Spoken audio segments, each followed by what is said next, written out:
Okay, so thank you everybody for coming tonight. This is our panel event on whistleblowers and surveillance. My name is Joel, part of Brooklyn for Peace Arts and Culture Committee. We helped organize this event with World Can't Wait, which Debra Sweet is a part of. Really briefly, our panelists are Debra Sweet from World Can't Wait. We have Carl Dix from the Stop Mass Incarceration Network, and Faiza Ali from the Arab American Association of New York. And I was going to let everybody introduce themselves. So, thank you. World Can't Wait, as maybe many of you know, was formed in 2005 to drive out the Bush regime. And we were not successful at doing that. The Bush regime was replaced in an election that widely bamboozled people into thinking things were going to be much better, but World Can't Wait after 2009 has continued, and the mission of World Can't Wait is stop the crimes of your government. And we start with war, torture, and surveillance is really something that we're very concerned with, especially in terms of its implications for being able to stop the other crimes of the government. That being the point.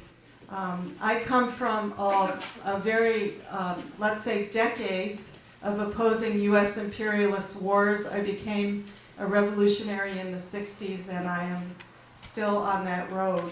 Very much revolution, nothing less.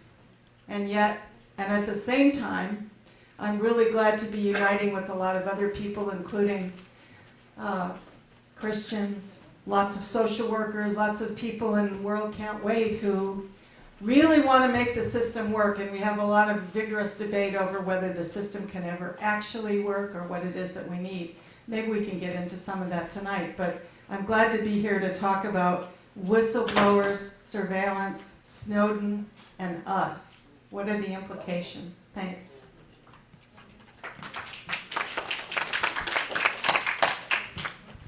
Okay, I'm Carl Dix, and basically longtime revolutionary leader and representative of the Revolutionary Communist Party. I've been a revolutionary for decades, let's just leave it at that. And my initiation into actively opposing this government was around the time I got my orders to Vietnam back in 1970. I was part of the largest mass refusal to go to Vietnam during that war, the Fort Lewis Six. Did 2 years at Leavenworth Military Penitentiary for taking that stand. And coming out of it, I had to dig at why do these wars happen? Does it have anything to do with what was happening to black people here in this country back in the 1960s? And it was that exploration and interrogation that led me to become a revolutionary and a communist, which I've been ever since. I am also the co-founder of the Stop Mass Incarceration Network. Cornell West and I joined in the summer of 2011. On my birthday we did it, actually. It was July 31st. To form the Stop Mass Incarceration Network. And we did that because there is just tens of millions of people in this country whose lives are being ground up by the criminal injustice system. You know, and we can talk more about that, but it's not, they're the people in prison, which is 2.2 million right now. There's 5 million people who used to be in prison, but who are still discriminated against because they used to be in prison. But on top of that, there are the loved ones of all of those people. Because when you put a person in prison, you have incarcerated the lives of a whole family. They're enmeshed in that system. And this is not because of heightened criminal activity, but because people have been criminalized. It's immoral, unacceptable, and it must be stopped. And we formed the Stop Mass Incarceration Network to do just that. I'll talk more about that later, but I will let you know right now that network is part of an effort for a month of resistance to mass incarceration in October of this year. and we invite everybody to be a part of it. I wanted to be a part of this discussion because I felt that, one, what they're trying to do to Snowden is a part of criminalizing not only legitimate activity, I didn't say lawful because laws depend on who gets to write the laws, criminalizing legitimate and necessary activity. Well, we'll get into this more, but let's remember that like millions of people around the world are now aware of and talking about the massive government spying, which they wouldn't, many of them wouldn't have known about except for what Snowden did, you know, and that's a very important point for us to remember in this. So I wanted to speak on that, but I also wanted to bring it together with the whole way the state apparatus in this country functions to suppress people here and around the world. So let me stop there and pass on to.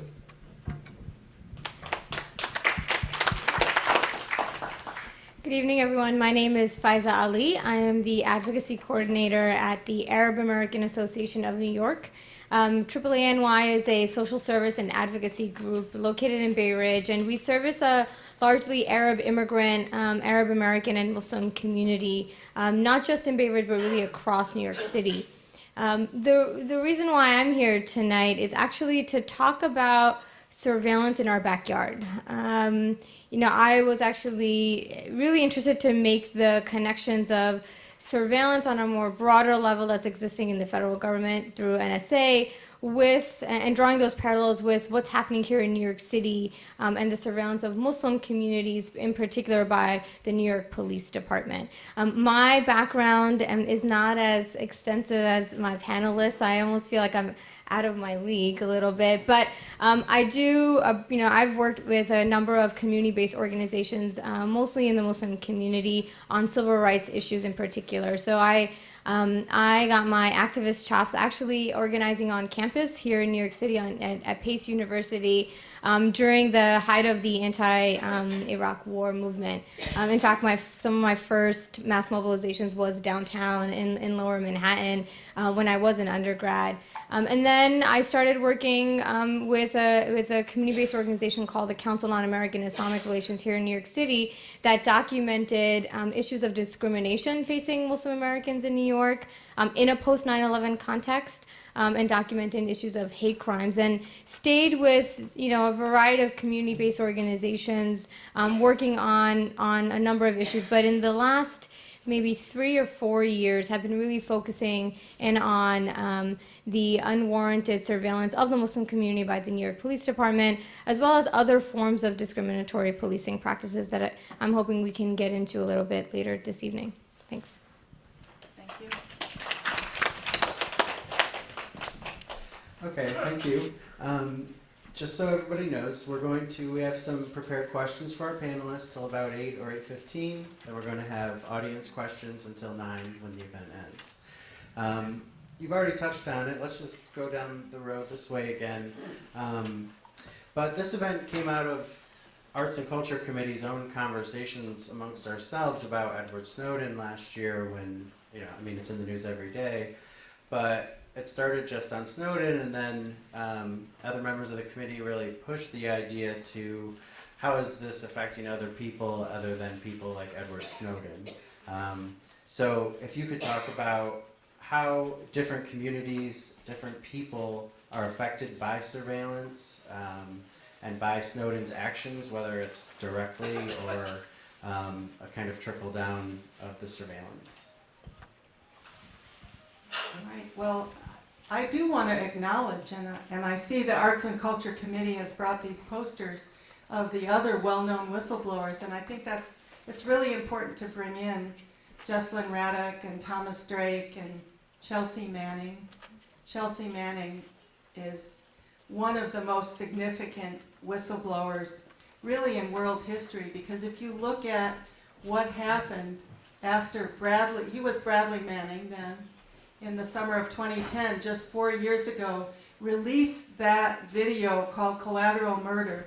We've given out thousands of copies of that video, Collateral Murder, to people around the world because people have got to see what the U.S. has done in their name. And the shocking part of that for a lot of people was the cold-blooded murder of Iraqi civilians and then the laughing afterwards by the U.S. military. That is the peace. I went to the trial of Chelsea Manning and sat there a lot, and I heard her testify about this. That was the piece that set her on to this whistleblower, when she heard her colleagues and fellow soldiers doing this and then laughing about it. And they didn't care if there was ever justice. And she said to herself, I have to do something so this gets to the people of this country in particular, so it could stop. And this was motivated by the feeling and the sense that I think we in World Can't Wait and you really want to promote. American lives are not more important than other people's lives. These were Iraqis, children. These were photographers. They were shot down in a cold-blooded way. And for someone to knowingly risk their life and their whole future to expose this to the world is something I don't think we can ever really fully appreciate the gravity and importance of. But Chelsea is still fighting. Her case is being appealed, and it's really important that people keep following this and stay on that. Why? Because the truth really matters, even if it comes out after the fact. This is the role of whistleblowers in the society. When Carl went to prison for refusing to go to Vietnam, when people all over the world hear and see that people living in this country make sacrifices, even if they're less in some ways than other people are making, they begin to understand that there are people living in this country who say, no, we don't go along with what our government is doing. So I think just the appreciation for the whistleblowers and for people speaking the truth is an extremely important starting point. So I'll pass it along.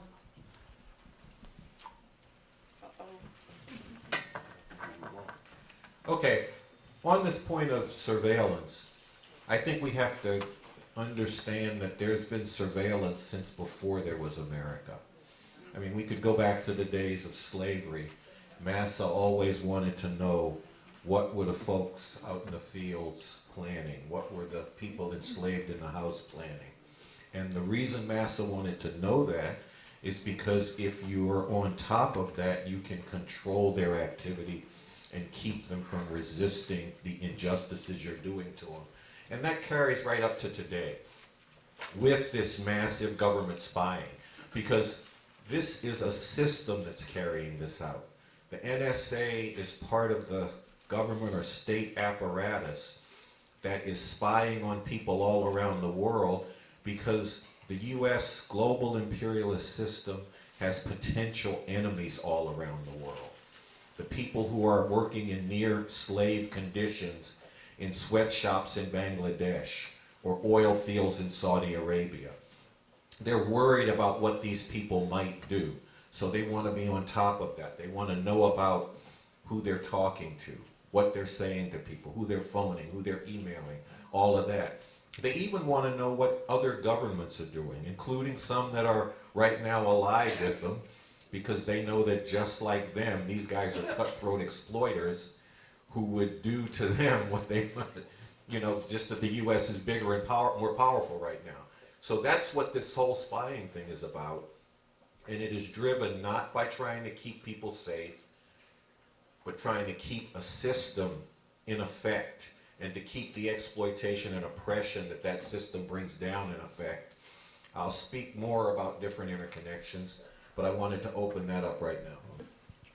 I want to share a little bit about, like I said, the scope of the New York Police Department surveillance of Muslims here at home, here in New York City, and many actually up and down Atlantic Avenue, but also talk a little bit about the impact of it. So for over a decade, the New York Police Department's Intelligence Division has been conducting unwarranted, wholesale, widespread surveillance of Muslims and anything that appears to be Muslim. And we, the organizing in the activist community understood that after 9/11 there were going to be significant changes to the way the local law enforcement actually interacts with the Muslim community, right? We anticipated that the community was going to be scrutinized and treated as suspect. But it wasn't until August of 2011 when the Associated Press started releasing leaked documents coming from within the NYPD department that we got a sense of how in-depth the surveillance program in fact was. I'll never forget where I was the night before this happened.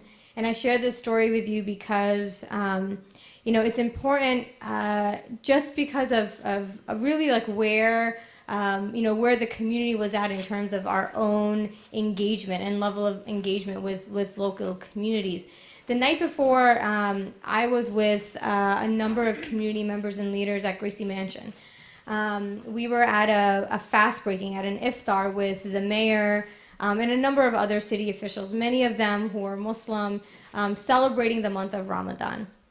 And we were also, it was also during the time where the mayor had come out and spoken against a lot of the anti-Muslim rhetoric around the Park 51 Center in Lower Manhattan. So it was one of those moments that we were actually in line with what the mayor at the time was saying, right? One of those rare moments. I was sitting at a table with a number of community leaders, but one representative who worked with the police commissioner. And before it was the sunset, before I could even break my fast, he leans in and he said, "It's people like you that make our work really difficult." And so, I'm thirsty. I've been fasting all day. And I'm hot also because it was warm. It was in the summer. It was August. And I'm thinking to myself, do I want to engage this man now or not? And there were still 10 minutes left to the sunset. And I thought, you know what? Why not? So I asked him, what do you mean by this? And he said, well, here I am trying to go into the mosque with the police to engage the community. But you advocates and organizers are telling the community you're scaring them and telling them that we're sending in informants, that we're sending in agent provocateurs, that we're listening to what they're saying when in fact that is not true. And of course I said, well, I'm an organizer. I've heard stories of people who actually beg to differ. And we engaged in a little conversation, and I don't know if it was an intervention by God that it was time to open our fast, and I ate and I kind of just let it be. But it definitely set a tone for the rest of the evening and the conversations took place. The next morning, it was 6:30, maybe 6:45. I started getting alerts on my phone. I don't know about anyone else, but I sleep with it right next to me. So I started getting quite a number of phone calls and text messages, and I thought, what could possibly, happen? What could have happened, actually? And it was a colleague of mine who said, get up, you need to read the Associated Press article I just sent you. And I did. And it was really the first time that all the suspicions, really the worst fears I think that Muslim communities had in New York City, they were confirmed with just one leaked document. And that document talked about how the New York Police Department had developed something called a demographics unit. And they later changed the name, which is a tactic that government uses all the time to rename policies, right? They changed the name to a zone assessment unit. But essentially the demographics unit was this body within the intelligence division at the New York Police Department who identified 29 ancestries of interest. 28 of them came from Muslim majority countries. My family's from Pakistan, so we were on that list. I work in the Arab community, mostly Palestinian. Palestine was on the list. And then the 29th category was Black American Muslim. And the leaked document was really interesting, and I really encourage, if folks are curious or interested, if you just Google or if you go to ap.org/NYPD, you'll see the first batch of documents that the AP started releasing that again showed really a window into what we knew existed, but again, the extent of which this program existed, we did not know. I want to take just 2 more minutes, if that's okay, to talk a little bit about some of the other surveillance tools. And I stress this now because we I understand that the conversation is a little bit more broader. But I'm a Brooklyn girl. I'm born and raised in this borough, and I'm also a student, forever a student of the civil rights movement. So I understand that communities throughout history in this country have been targeted. But it's something different for some reason, and I can't explain it, when these issues become really personal. And I say personal because there were a number of documents that that the AP kept on releasing. But the last set that they released was August of last year, in 2013, that basically said that the NYPD had something called terrorism enterprise investigations. They came up with this term. I think it's actually a term used by the FBI as well. But they basically labeled mosques, entire mosques, as terrorism enterprises, which gave them the opportunity to conduct surveillance on anyone who ever stepped foot in that mosque. So you could be a cab driver that's stopping to pray and leaving, but because you walked into a mosque, into a prayer space that's been deemed or labeled as terrorism enterprise, you're subjected to investigations. In that same document about terrorism enterprises, I learned that my organization, the Arab American Association of New York, was also a target. And it was a target for the NYPD to place a confidential informant on our board. And so we were learning about the surveillance program and how it basically impacted a lot of public places that Muslims prayed at or they gathered at. Arguably, a mosque is a public space anyone can go in, you guys can walk in. But this was the first time that they were actually targeting, or we learned, it was confirmed, again, we always had that hunch, that they were actually going into private institutions, not just posing as a client seeking services from one of our caseworkers, because that has happened. But this time trying to infiltrate an organization, which is definitely a reminiscent of COINTELPRO, which I'm sure that we'll get into. So I wanted to paint a picture of what's really happening right here in New York City, targeting one specific community, but of course it's, it goes without saying that it's today it may be us, tomorrow it's going to be more people who look like, who look like you and I in this room.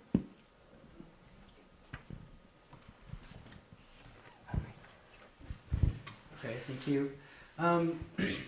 Bringing up COINTELPRO also brings up how different communities are surveilled and are affected by it. Faiza was just telling us how personally she felt when confronting these things. Can you talk about that, Debra and Carl, as well?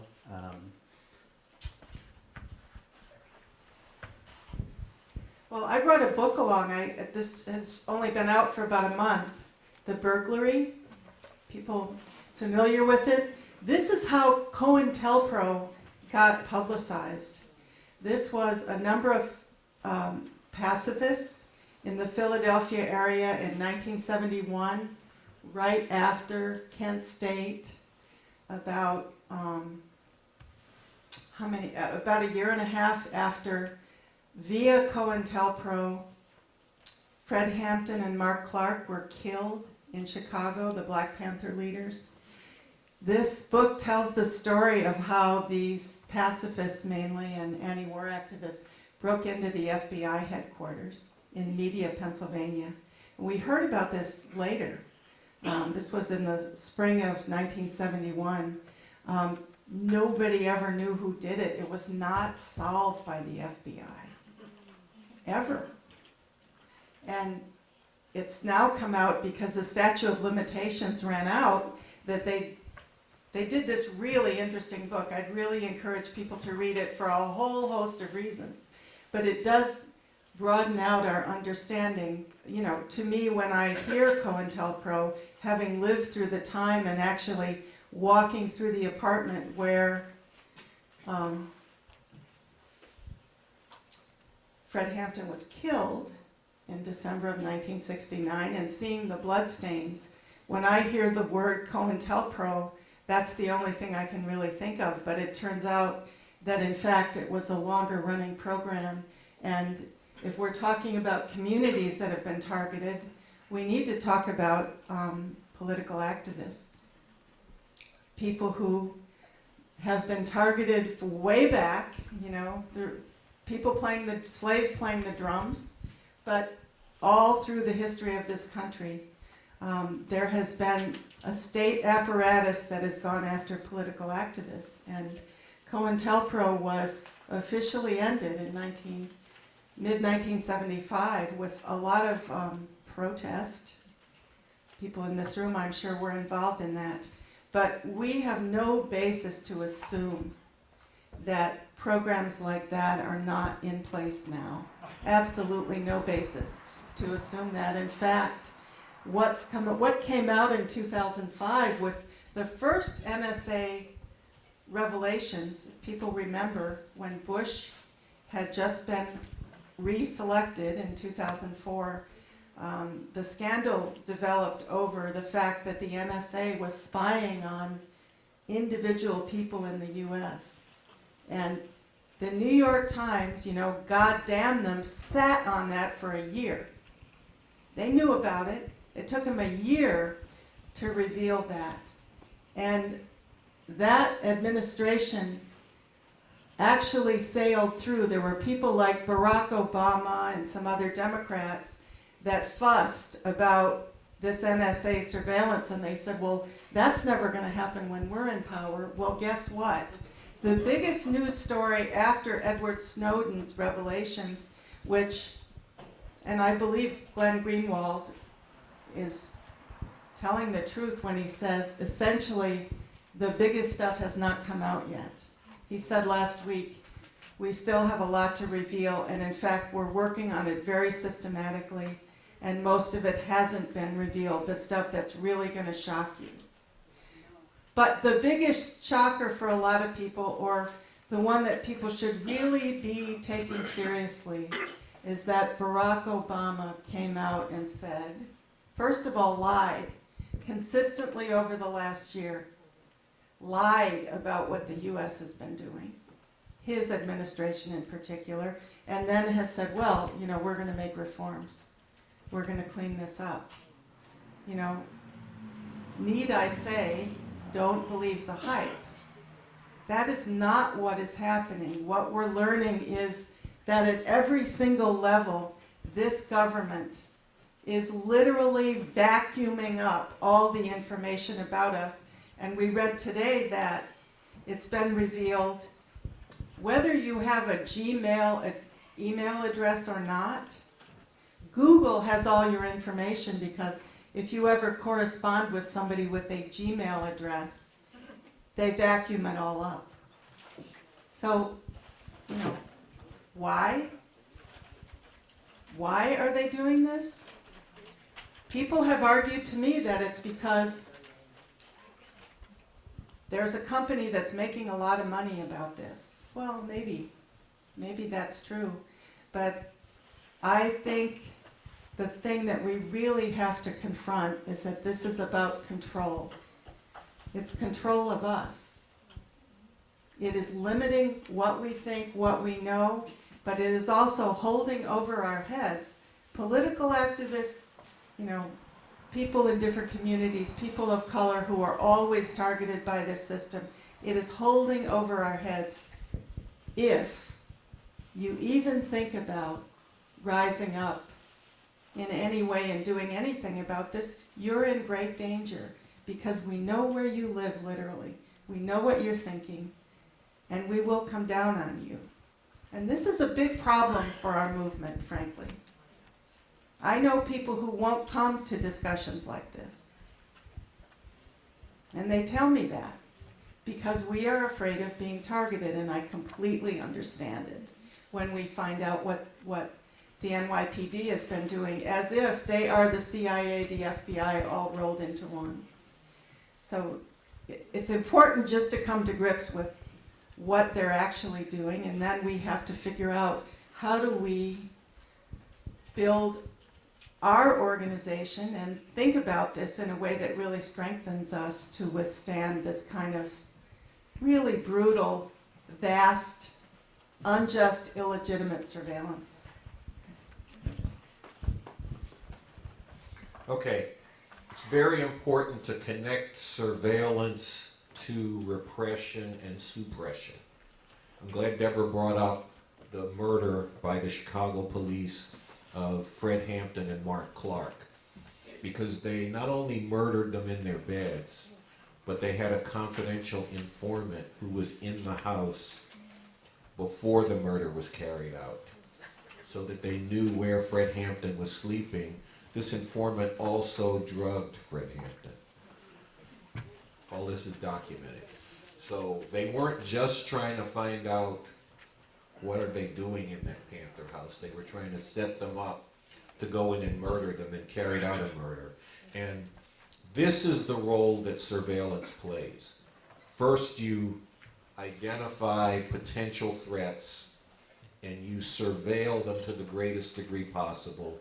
You find out who's connected to who, and if those threats go from potential to actual, then you figure out how to smash them.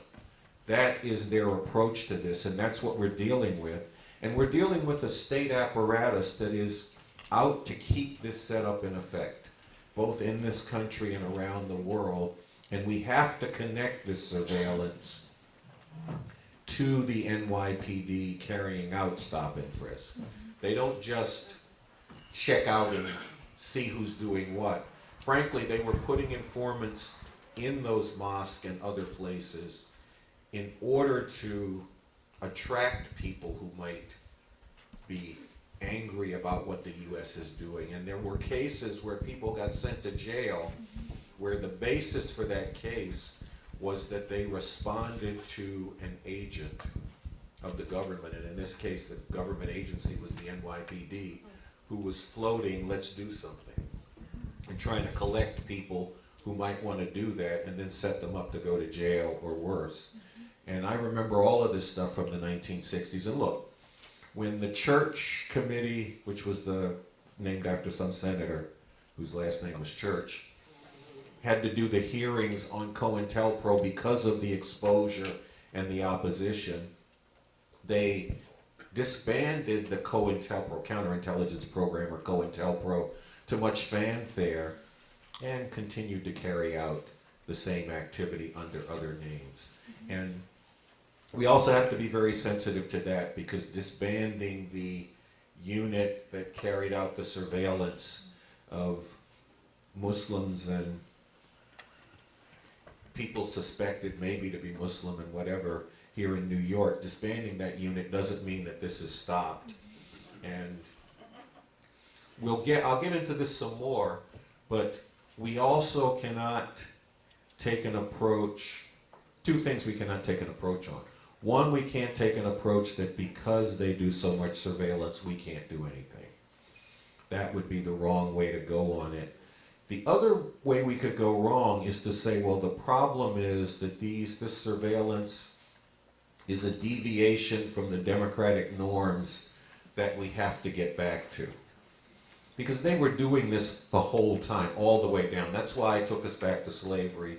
And I could have walked this up in detail, but I didn't think we had the time for that. So it's not a question of getting back to when they didn't used to do this, because the only difference is they have greater technology now. I mean, Massa on the plantation didn't have the capability they have.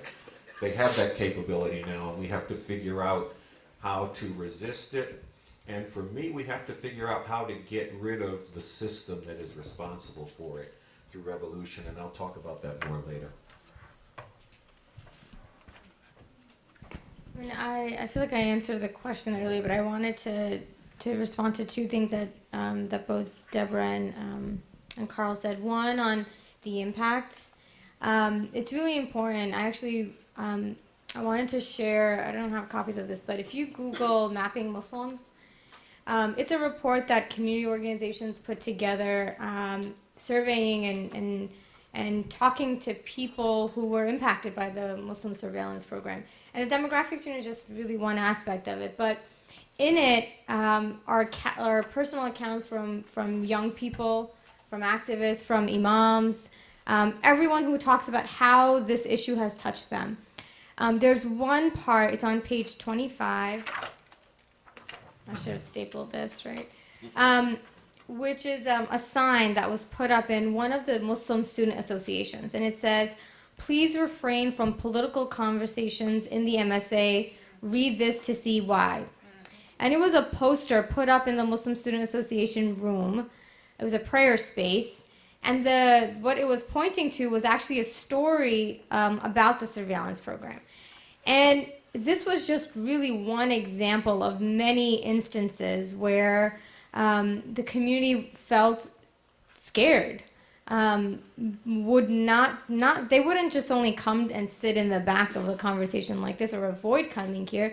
They wouldn't participate in any of the rallies that we were organizing outside of One Police Plaza.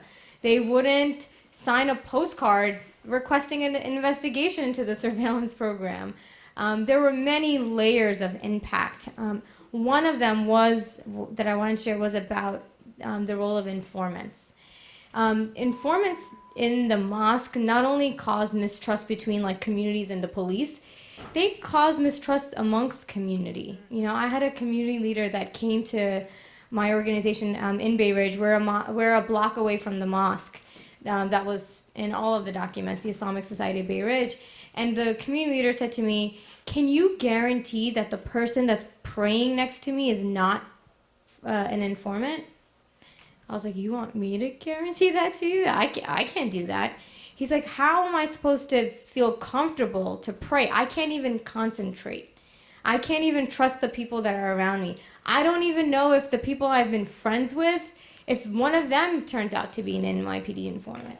And so like the psychological trauma that this is having on a community is something that I wanted to bring up. Again, it's not just like sowing mistrust between communities and the police. That's a separate conversation. It's sowing mistrust between community members. And really, that is what's holding back any sort of movement building that we want to be a part of to challenge and really end discriminatory policing practices. And the other point I wanted to make was about Carl, about making the connection between surveillance and stop and frisk. That's actually been one of the highlights of the work that we've been doing, because you know, the Muslim community and the movement to end stop and frisk has actually been working together, drawing those parallels. You know, for us, whether it's stop and frisk or unwarranted surveillance in the Muslim community, these are two discriminatory policies cut from the same cloth. And so we've been talking to other groups within organizations like Communities United for Police Reform on how do we actually work together to end discriminatory policing. So I wanted to share that as well. Okay, thank you. Bringing that up, and Carl, you brought up when people learn the scope of surveillance, they feel like nothing can be done about it. So maybe we can talk about that, how you in your organizations and as individuals think that we can fight back. Maybe we can start with Carl this time. Okay. Just let me get right into it. Two things on two levels. One is, this is outrageous, it is immoral, and it must be stopped, but the government is not going to stop it. We should be clear on that. One point of bipartisan unity, and we should note this, there's very few things Democrats and Republicans in Washington, D.C. can get together on. One thing they have almost all been able to get together on is to trash Edward Snowden, Chelsea Manning, to say these people need to be thrown in jail, they're guilty of treason. They also have been able to get together on not prosecuting or even exposing the criminals that Chelsea Manning and Edward Snowden have exposed. Because they aren't just exposing government secrets, they're exposing war crimes and crimes against humanity. Those criminals are walking free, and the people who brought them to light are in jail. We have to meet this with determined mass resistance. We have to take the truth that Chelsea, Edward, and others have presented us and bring that to people and say, this is illegitimate. This cannot be allowed to go on. And everybody who thinks that this is unfair should be a part of that resistance. But then the other thing I'm going to tell you is that The reason we have an illegitimate, massive government spying program is because we are living under an illegitimate capitalist imperialist system. One that exists based upon vicious exploitation of people here in this country and around the world, and brutal suppression of people. That's why I keep connecting surveillance to suppression, because they don't just find out who the potential threats are, they move to crush them, and crush them in illegitimate ways. The Fourth Amendment that is being shredded through this government spying program was frankly already torn up in the ghettos and barrios in this country.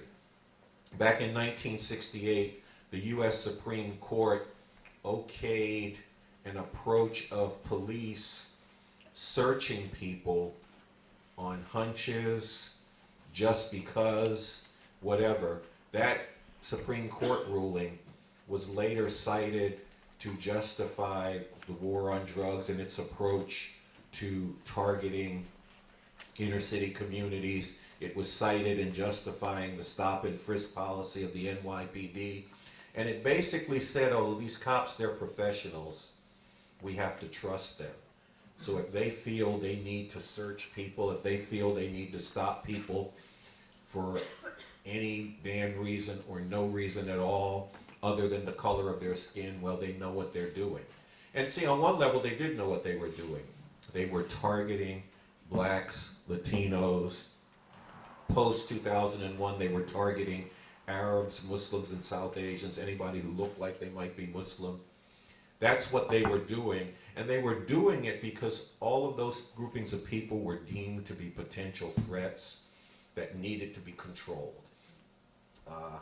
And we got to get rid of this system. It's going to take revolution to do that. Now, when I say revolution, I don't mean running out here right now and doing some crazy stuff, because it's not yet time to launch an all-out revolutionary assault. The system is not deep enough in trouble. There's not a revolutionary people numbering in the millions that are ready to put it on the line to make that happen. But what it is time to do is to mobilize people to fight the system's attacks, and to bring out to them that these issues that they're fighting around are rooted in the nature of this system, and to work to prepare and get ready for a situation when the system is deep enough in crisis, and when there is a revolutionary people numbering in the millions that are ready to put it on the line for that. And that's something that we are working to do. And that also ties in with what I'm doing in relation to the Stop Mass Incarceration Network, because literally tens of millions of people's lives are caught up in the criminal injustice system of this country. I come at this as a revolutionary, but however you come at this, you have to ask yourself, is it okay with you that that's happening? And if you've got an ounce of justice in your heart, it should not be. And therefore, you should stand up and be a part of resisting this. And that's why Cornel West and I issued a call for a month of resistance to this in October. We're going to be doing nationwide demonstrations, panels, symposiums, and teach-ins on college campuses and in communities. We're going to do a major concert, as well as other cultural expressions. We're going to be mobilizing for sermons in mosques, churches, synagogues, and many other forms of resistance, all targeting mass incarceration. Because we need to change the way that millions of people in this country look at this problem. That's how we're going at it. We need them to see the illegitimacy of what's going on around this. The call for this month of resistance, people should read over that call, they should endorse it, they should get connected with the Stop Mass Incarceration Network, because we need to resist these horrors. And then while we're resisting, we can continue to discuss what it's going to take to end this once and for all. I'm going to be talking about revolution, I'll tell you that right now. And there's a lot more that I can say about it, but let me pass this on. Well, I'll be kind of brief, but this is one of the reasons I brought up the burglars. Look, we were sitting around in the 60s trying to figure out what are they doing to our movement. And I'm going to talk about this Saturday night. There's a special event put on by Veterans for Peace, Vietnam Full Disclosure, the real history of the Vietnam War. And they asked me to come and talk about the time that I got an award from Nixon in the White House, and I told him to end the war.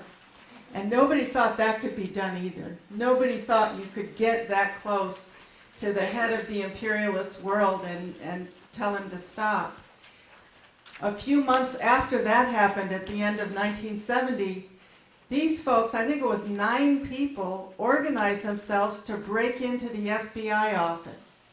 And my point in raising that up is not, well, that's what we should do now. No. The point is that this system is very vulnerable in weird kind of ways. Here is Edward Snowden, 29 years old, right? He had worked for the US military, he had worked directly for the CIA, then he had a job as a contractor. He literally had the keys to the whole system. And the US government is relying on a lot of people in their 20s because they're the ones that are writing the code and operating the system to run this vast system of surveillance. When you think about it, it's crazy because they were so vulnerable to this leak. And now there are more people that are coming out with little bits, not this big, but other people up on the wall over there who are standing up and saying, you know, I don't care if my whole future is at risk. Only a few people going that far, but I think there's a lot of people looking at this system right now and saying, what the hell? What the hell? What makes them think they have the right to collect information on everybody in the globe? We're not down with that. And it's really our responsibility, I think, sitting in this room and all the people that we're working with, to really raise the question of legitimacy. This is not legitimate or just. We have to really be supporting the whistleblowers, but, you know, following on their message. Both Edward Snowden and Chelsea Manning said the same thing. The reason I did this was to start a conversation among the people living in this country about, do you want things to go this way? And I feel there's a real challenge all the way through, from individuals to organizations, to really stay on this mission of exposing this and not accepting it. And I think there is both some direction and some hope there. Not that we don't have to be much, much bigger and louder at doing it. I think you could, you know, Debra hit it on the nail that you have to expose it and not just kind of, you know, take it as something that's so large that you can't organize around. I mean, so there might be a difference of opinion and approach, right?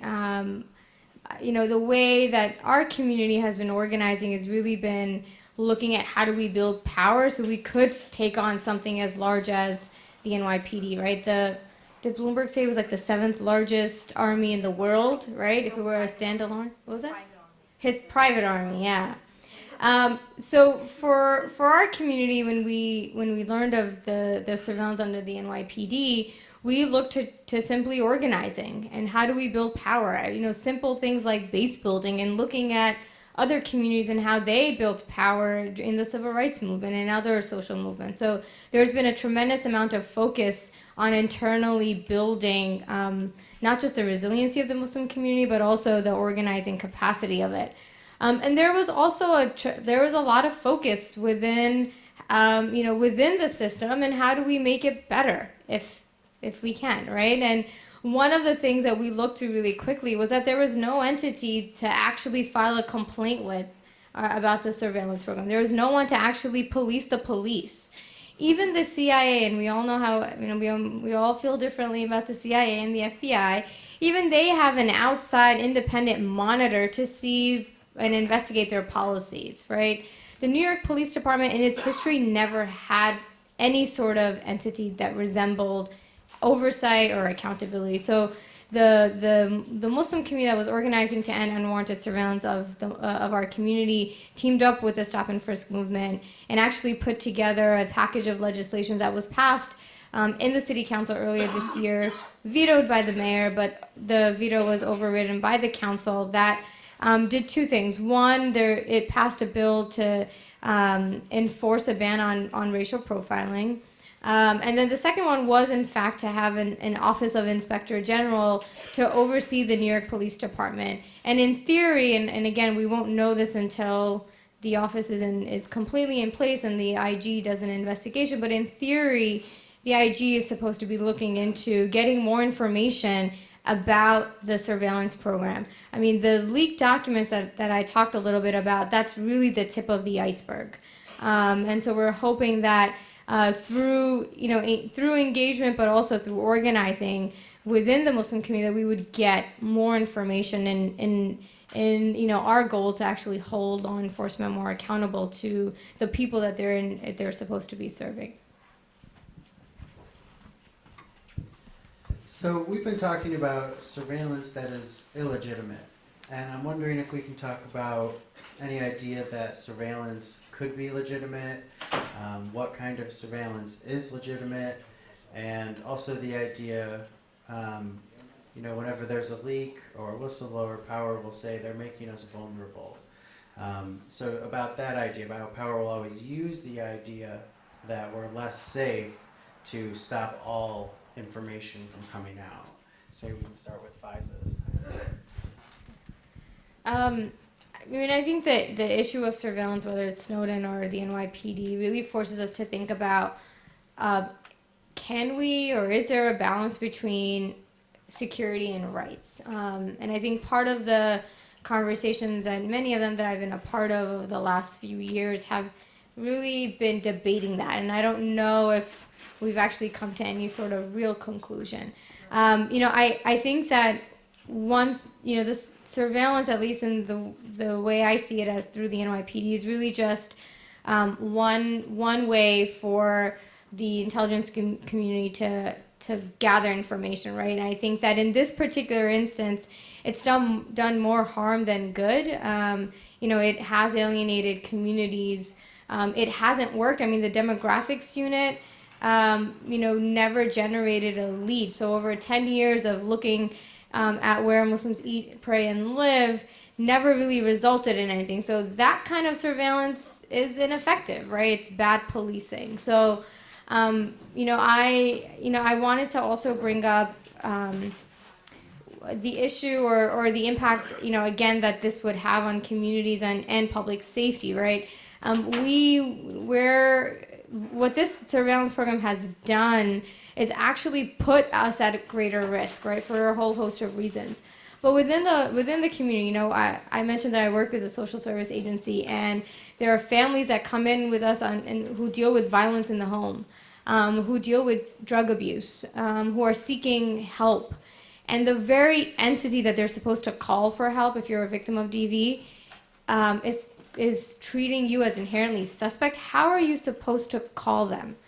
And so if there's any lesson that we've learned specifically around the NYPD's Muslim surveillance program, is that it's actually doing a lot more harm than good. It's actually putting a great number of people at risk. And that, we also come from a community that doesn't want to necessarily always be defined by national security. But this, unfortunately, reinforces that frame.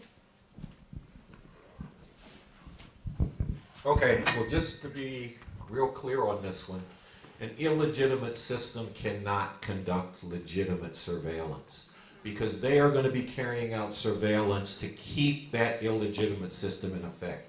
That means that far-flung global empire, the people in near slave conditions in Bangladesh, in the Saudi Arabia oil fields and other places. And that also means the youth growing up in the inner cities here in this country that this system offers no future for. And see, that's where the mass incarceration comes from. And it shows you this thing about what an illegitimate system does. Because the productive manufacturing capacity in this country has been moved around the world in search of workers who could be exploited more viciously than the workers here. Greater profit for a handful of capitalists, near slave conditions for people around the world, and youth growing up in the inner city where there are no legitimate means to survive and raise families. Their response to that was not, oh, let's do a job training program to retool ability so these kids can enter the workforce, or let's do better education. It is, let's criminalize them, target them, and catch them up in the criminal injustice system. This was a conscious policy, and if people think I am engaging in conspiracy theories, they need to go back and look at documents coming out of the Nixon administration. That's how old I am. I know back then. Nixon sat in a cabinet meeting and he said, the problem is the blacks, and we have to devise a solution that does not acknowledge that that's what we're dealing with. And then his administration called for a war on crime and a war on drugs, both of which were to be waged in black communities across the country, not because crime and drugs only existed there, but that was what they wanted to do, to control those communities. That is what we're dealing with, and that system will always minimize and justify its repressive activity, whether that's a question of surveillance or outright suppression of people, if they are in position to do that. That's why I'm a revolutionary, why I feel we need to get rid of this system. And look, we in the Revolutionary Communist Party have issued a draft constitution for a future socialist republic in North America that I think is available on the table, right? And in that it talks about what the government would be like and what the society would be like in a revolutionary future. We're not ready to bring that into being now, but we want people to be looking ahead to see if it is possible for there to be a better way for people to live. And one of the things it says in that is that it would be the responsibility of the revolutionary government to not only allow dissent, but to protect and encourage dissent. Now, why could it do that when this society can't do it, when dissent runs afoul of important interest of theirs? It can do it because there will no longer be a handful of people who own and control the means to create wealth and who are trying to defend that from the majority of people. It would also want to do that because it would want to transform the society until all of the oppression, exploitation, whites lording it over black people and other people of color, men dominating and suppressing women, all the backward ideas are done away with. And the way to do that, and this is a thing that the leader of the Revolutionary Communist Party, Bob Avakian, really stresses, is that you have to get to the truth. And the way to get to the truth is to unleash all of society to contribute to that, including people who disagree with the revolution and the direction the revolutionary government is taking. Because even if they disagree with what you're doing, they may be able to tell you something you need to know. That's how you'll learn that you're fucking up. Because the people who are with you will probably soft soap it. They'll come right out and say, this is wrong. And then you have to look at it and say, are they right? And if they're right, you got to change it. But you got to know about it to change it. And if you suppress their voices, you won't learn about it. So that's why we would take that approach in a revolutionary society. And I encourage people to check out that Constitution as well as other material that would allow you to look into the work of Bob Avakian. But just in brief again, an illegitimate society cannot carry out legitimate surveillance. They will justify it in terms of we're keeping you safe, but that was what stop and frisk was supposed to be about. And you tell me how people are kept safe if 90% of the people who are stopped and frisked were innocent, not doing anything wrong. How is that program helping? And then the 10% that they arrested or cited, many of them weren't doing anything wrong either. Because if you protested being stopped and frisked, you were likely to get beaten up and arrested. You know, tell me how that keeps anybody safe. So let me just stop there, turn it over to Debra. I'll be short, but I get this question a lot because I speak on the surveillance program, and everybody's heard this from the government. You see it on the MTA, on the subway every day. If you see something, say something. There's somebody who's going to have a little black bag under the seat, and you know it was some Muslim guy that snuck it under there, and you've got to rat him out, and that'll keep us safe. There's no basis for this, and I always try to turn that around.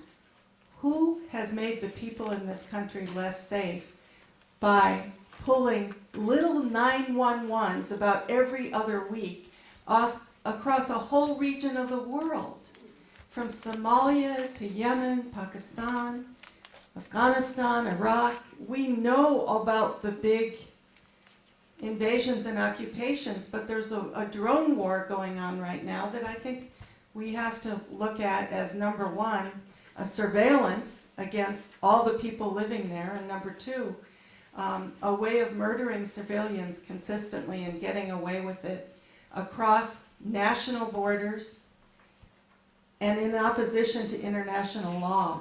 This is something World Can't Wait, and with other activist organizations, including Brooklyn for Peace, is working on a lot. We're going to be in front of the biggest drone contractor in the country, L3, with Brooklyn for Peace and the War Resisters League on May 6th, reading the names of people in Pakistan and Yemen, civilians who have been killed by this effort to keep us safe. And of course, you know, drones are great because you don't have to have big standing armies. You just send the drones over there and they take out people. There's no defense against these weapons.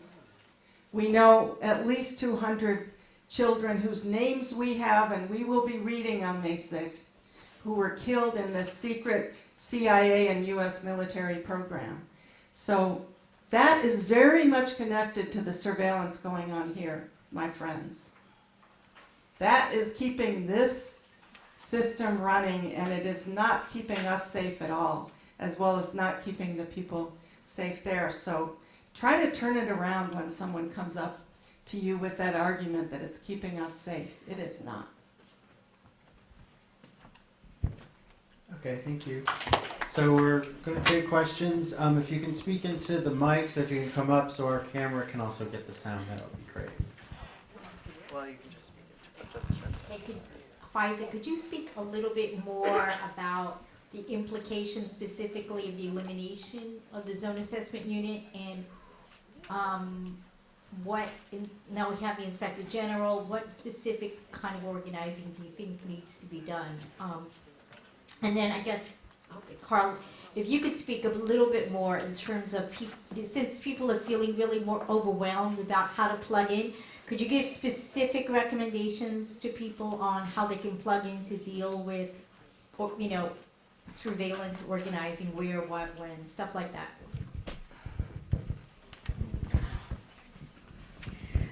So last week, I believe it was Thursday or Friday, I can't remember, the days are all a big blur to me. We learned that the NYPD was disbanding the demographics unit, which later was called the zone assessment unit. That just means that the name of the program is not in existence. There is no indication that the NYPD's surveillance program on the whole is somehow disbanded. And so, you know, the folks that have been organizing around this are really kind of cautious, where, you know, we are fearful that the surveillance program may take on another name, which has happened in the past. It may take on another form. We're also concerned that the surveillance program is, again, goes beyond the demographics unit. There still are terrorism enterprise investigations. The NYPD is still sending in informants. They're still using, you know, these are covert policies, right, that we're talking about. They're still using actual surveillance cameras stationed outside of mosques to monitor who's coming in and who's coming out. The Gawker last year did a piece. They actually published a photograph of the spy cab. I don't know if folks saw it, but it was a taxi cab, a yellow cab, that had a medallion. It looked really authentic, except on the inside it was like laced with surveillance cameras, and it was being kind of shopped around the city to monitor people. So there are a lot of components to the Muslim surveillance or the surveillance apparatus in general. The demographics unit was just one, and so that we have the understanding that our work to end discriminatory policing is by no means over just because the NYPD disbanded this one unit. And on the IG, everyone actually has a postcard. One of these was designed by a community member. Is really cool. On the back of it, it actually talks about this issue in a little bit depth. And it says that as a New Yorker, I demand an immediate and comprehensive investigation into the surveillance unit, which is what we want to collect. We want to collect this and show the Inspector General that it's not just the Muslim community that has been organizing around this that is demanding an investigation to get a greater understanding of what other policies exist, how effective are they. From what we know, that these programs have never generated a lead. So, as a practical tool, if you complete this and pass it back to me, we intend on taking this to the Inspector General, the Department of Investigations, to demand that New Yorkers want to know what's being done with our taxpayer money. Okay, let me just briefly speak on this point that Faiza was speaking to. Look, before there was the demographics unit, there was something called the Black Desk of the NYPD that surveilled black activism in New York City. And this took the form of having surveillance on a talk radio station to see who came. They were doing their show with a live audience. The police would see who came to the audience. They would see who came, what they had to say on the radio, and they had a unit that collected that information. Before that, there was the Red Squad. There was also a lot of exposure and an agreement that the NYPD was forced to sign in the 1970s called the Handshoe Agreement, which bound them to cease a lot of spying activity on legal political activism.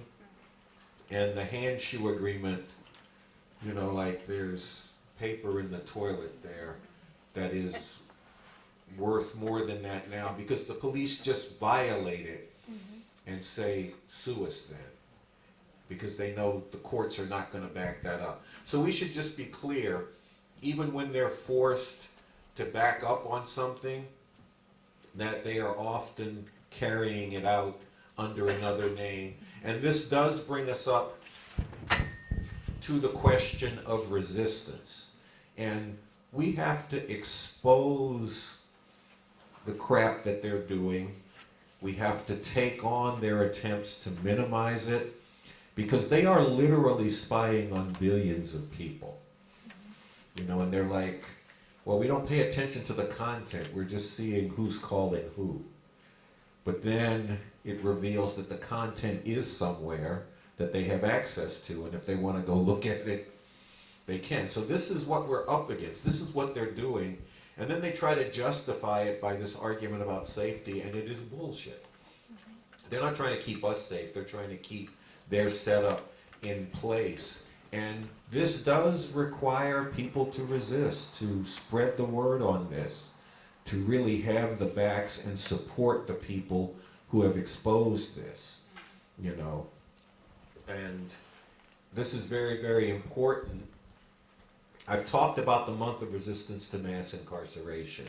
And the month is going to be in October, but we're going to be working our way up to October. We're going to be active around that. The people promoting the month are going to be down in Philadelphia celebrating the 60th birthday of Mumia Abu Jamal, the former Black Panther who was framed up in the 1980s, early 1980s, when a policeman was killed, was on death row. He's off of death row, but he is still in prison. We need to get that brother out. We're going to be working around the case of Marissa Alexander, a black woman in Florida who fired a warning shot at her ex-husband, who had battered her on numerous occasions to keep him from beating her again, and who was arrested, convicted. So in other words, you fire a warning shot then you can go to jail for it. She got 20 years, then her conviction was thrown out. She now faces 60 years, you know. And this is all part of trying to force her to cop a plea. But if you shoot a black youth and you're not black, well then you can get away with that, because after all, you have the right to stand your ground. All this kind of stuff. So people need to be a part of this month. You should connect in, and there are 2 websites I want to give you. One is to find out what's happening with the month of resistance, and to plug into it, you should go to the website stopmassincarceration.net. That's stopmassincarceration, all one word, no punctuation, .net. And also for some of the things that I've been talking about revolution and the need for it, how it could be brought about, and looking at things that are developing around the world, you should go to the website revcom.us. That's REVCOM.us. I'm going to let Debra speak to the specific. You don't want to speak to it? Okay. Let's hear from more people. All right. Now, I got a written question. Do you want to speak this question? Oh, yes. She gave me a written question. In your very organized message, you mentioned that the illegitimate community is surveilling the legitimate community, and that's causing mass incarceration. I mean, that's what I got, because that's what I've been seeing. And that's really the part that we as citizens really need to concentrate on. And then you said, I would take that constitutional route. I would go that constitutional route. Were you referring to any of the amendments, or do you have something else to say about that? Okay. All right, you had me right. This is an illegitimate system, and any surveillance or suppression that it carries out will be illegitimate. But in terms of the Constitution that I was talking about this document, which is a constitution for a future socialist republic in North America. And it speaks to how society could be organized, what the economy would be like, how education would be done, what rights people would have, the point that I made about not just allowing dissent, but actually encouraging it. All of this is spoken to in this document, and that's what I was talking about, as opposed to, I'm not talking about amending the U.S. Constitution, because, look, it was the Constitution of a slave society, and while they had to take the part about slavery out, except as it goes to people in prison, because it still is allowed in prison, the fact that it's an exploiter's document has never been changed. So I don't see people the exploiters get their democracy amongst each other through that document. The people who are being exploited and oppressed don't get justice through that.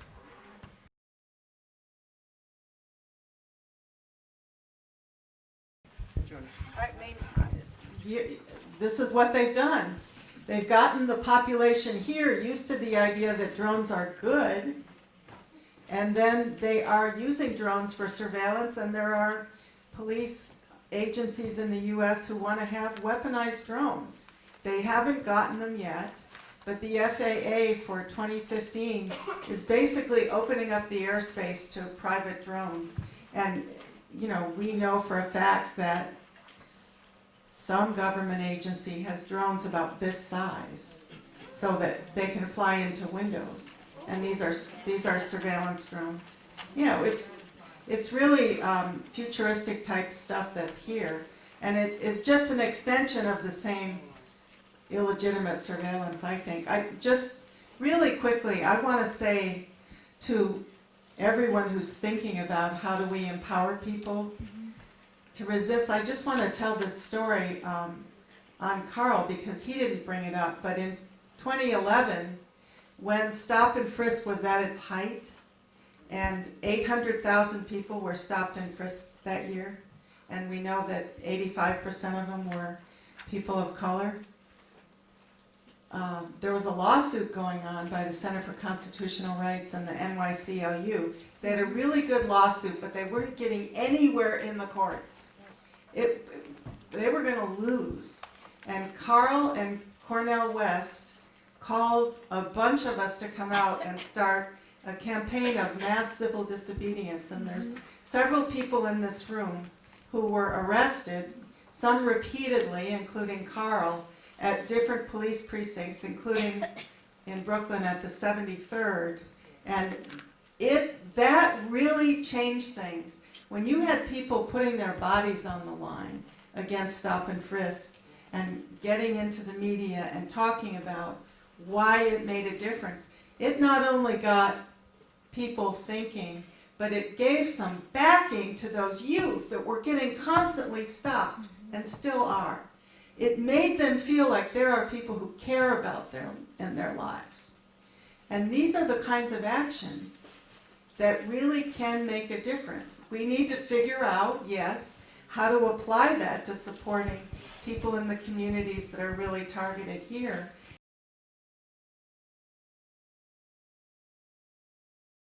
I agree that it's something to be cautious about, but I am one of those victims of using Twitter. In fact, I think you guys were tweeting this event, which is how I got in touch with Joel in the first place.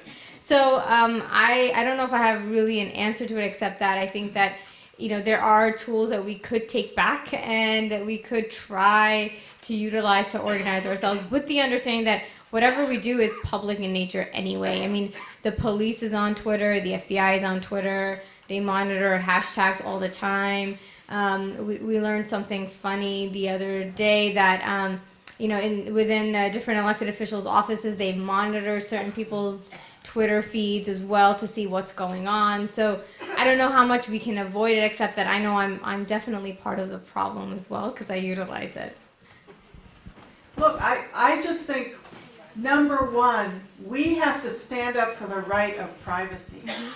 People do have the right to privacy. We can't concede that just because they own all this and they're doing things illegitimately, they have the right to do it and we should accept it. I think especially if we're talking about our movements, which are undertaking a huge responsibility to try to change things and stop this, we have to take responsibility ourselves to protect people, to be very careful about information and, not gossiping, not spreading things around. There's a lot of things people can do, and some of it's on worldcan'twait.net for promoting a few websites. We think about this very much. How do we have sort of good social hygiene in the political movement so that we're not making people more vulnerable? And every time they come after us with FBI raids, with indictments, we have to defend people. That is part of transforming the situation where they can't get away with this anymore. Two quick things. One is his question brings up some important things that people should be thinking about. Because part of the way they've been carrying out this massive government spying program is through collaboration with corporations.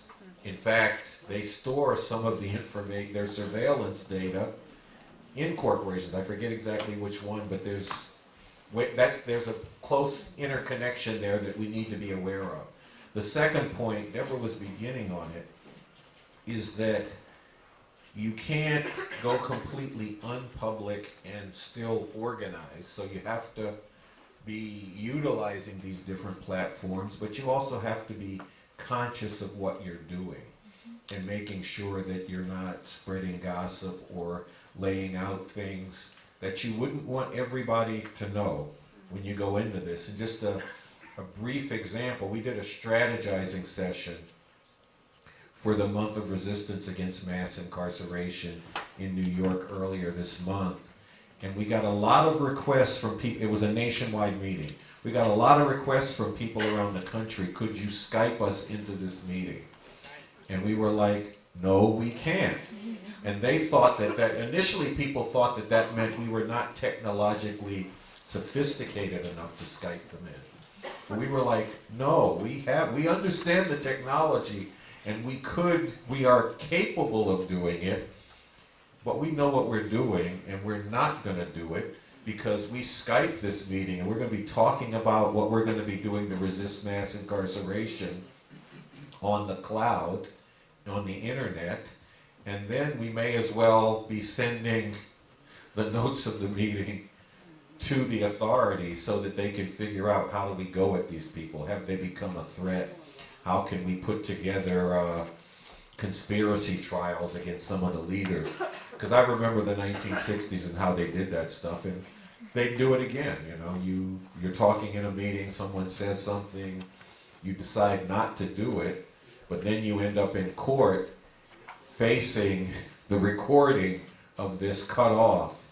So the fact that you weren't going to do it doesn't come into court. Things like that. So it's an important question, one that we need to think about and figure out how to act on.